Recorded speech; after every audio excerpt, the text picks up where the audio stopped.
Kung kasalukuyan yung sinasabi mong tenant na nag-ahabol ay nagsasaka pa rin sa lupa, ang ibig sabihin niyan ay existing tenant sila and therefore entitled sila sa protection ng batas o karapatan. Tulad ng una, dapat sa kanila muna inoffer na pinagbili ng may-ari ang lupa.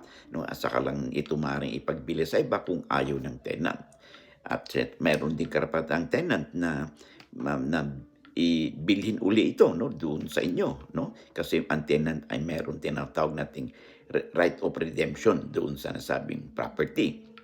So ang tenant merong preempted right na sa kanya muna i-offer at kung nabenta ito na walang pahintulot sa kanila, hindi ibinigyan ng offer, ay meron din siyang redemption period para mabili uli ito.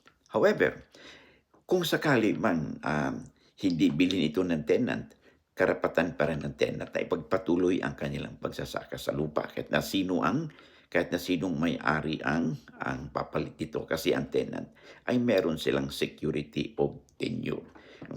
Pero however, kung yung naghahabol na yan ay hindi na naman siya tenant at more than 3 years na siyang wala diyan sa lupang iyan, anumang karapatang meron siya dun sa nasabing lupa is deemed prescribed kaya wala na siyang karapatan na maghabol pa. Nonetheless, makipag-ugnayan muna kayo sa Department of Agrarian Reform for further information and assistance. Lamang na kayo pag may alam sa batas.